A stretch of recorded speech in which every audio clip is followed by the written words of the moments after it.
Kailangan, sabi nga ni brother, kailangan marunong tayo umilag. Ilag lang tayo, amen? Huwag mong gagantian, amen?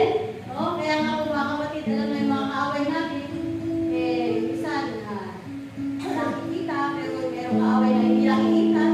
May kaaway naman na andala sa tabi mo. Minsan kakaraw ko kaaway. Sa tabi mo kumain.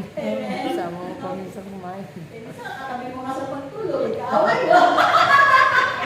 Ang meron. Diba? Katabi mo sa pagtulog, kaaway mo. Kaya hindi na kayo magkatabi.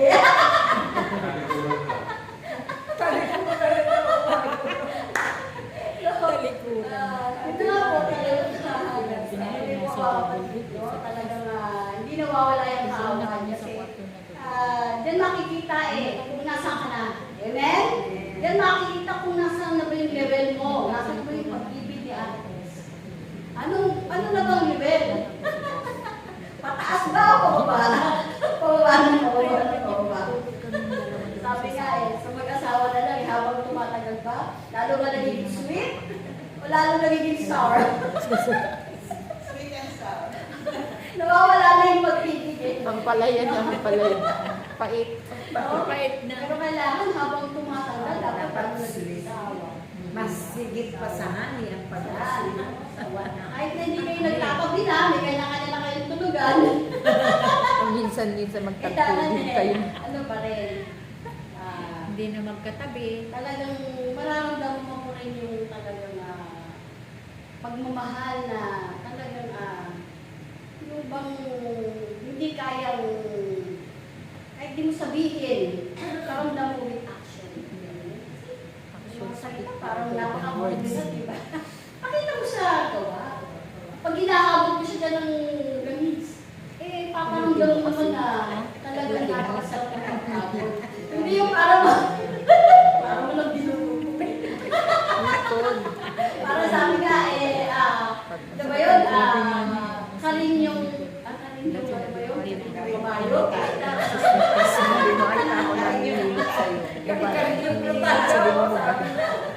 Ganun no? Kailangan pag hinahabot mo na yung asawa mo lang ganyan, kailangan habot mo na yung pagmamahal, hindi yung parang Pakagat. gusto mo na sa akin eh. Kaya na nga talagang mga kapatid, no? Sabi nga paano mo magagawa yan? Kung yung mismo asawa mo, hindi mo mapapakita yung pagmamahal, paano magagawa yan sa ibang tao? Kung sa mga anak mo, hindi mo magawa yung pagmamahal na yan. Sa anak mo pa lang, nakasaway. Ano mo magagawa? Paano ka maglilingkod sa ibang tao? Kung mismo yung pamilya mo, hindi mo mapakita yung pagmamahal.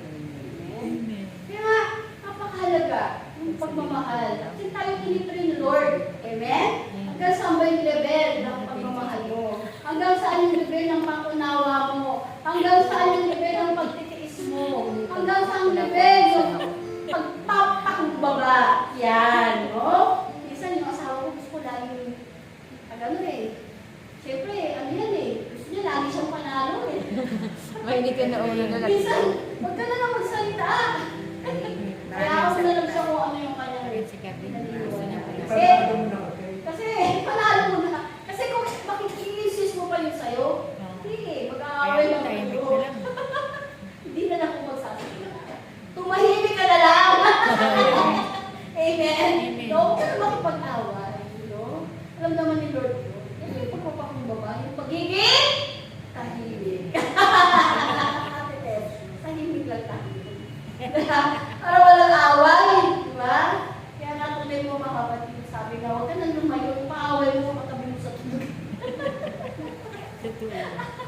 Sama mo sa Pero tunay po mga kapatid na kung gano'n tayo lumalawak, yung ating paglilingkod, mahaba yung paglilingkod natin sa Panginoon. Sana naman yung pagmamahal din natin makita sa gawa. Amen? Kasi na nga po, hindi lang yung sa ating pamilya, maging sa ibang tao. Kasi kung makikita na yung pagmamahal yan sa pamilya mo, magagawa mo na yan sa ibang tao. Amen ba? Amen ba? Amen ba? Amen ba?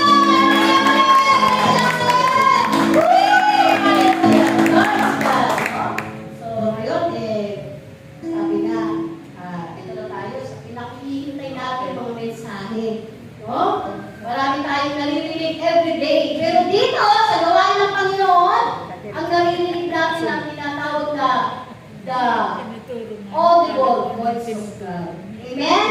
Ito yung sinasabi ko sa Mateo 10:20, na hindi kayo ang magsasalita, kundi ang Espiritu ng inyong Ama ang magsasalita sa pamamagitan ninyo. Amen? Hindi si Ate Tess, hindi yung glosalista ang magsasalita, kundi ang Espiritu ng ating Ama ang magsasalita. Amen? Kaya ito yung meron tayo na wala sa iba eh. Kaya na tayo naging kompleto. Amen? Yung ating pagsamba o yung natawag ko ba? Yung sinasabi na kompleto, full gas, full, ano tawag natin yun? Kalimutan ko na. Yung ating gawain, no? Nakaiba. Ha? Full gospel. Kasi nga, yung biblical, ito na tinatag na kompletong pagtitipon. Sa Biblia, no? Kompletong pagtitipon sapagkat sabi na ito yung nakalagay biblically kasi ito yung nakalagay sa Bible, no? Nasa ating pagtitipon, unang Korinto 14:26, no? 1 Corinthians 14:26, sa inyong pagtitipon may aawit, may maghahayag ng kalooban ng Diyos, at may magsasalita, at may magpapaliwanag ito. Kaya complete tayo, amen? At yun na nga, ang pinaka-highlight dito ay si Amang Yahweh, ang Espiritu ni Amang Yahweh, ang magsasalita, hindi kayo. Siyang magtuturo. Siya ang maggagabay sa atin. Ang pagtuturo sa huling araw. Ang pagtuturo sa huling araw. Yan. Maraming tinuturo sa atin si Amang Yahweh. No? Kung paano tayo lalong magiging ganap. Yan. No? Kasi nga, sabi ng ating Ama, maging ganap kayo, gaya ng inyong Amang nasa langit. No? Kailangan papunta na tayo sa pagiging ganap. Hindi naman ibig sabihin ng ganap, yung meron ka ng halo dyan, no? Yung pagiging ganap, ano lang yun? Maging ano lang, maging tunay lang yung pag-ibig natin. Amen? Hindi siya plastic.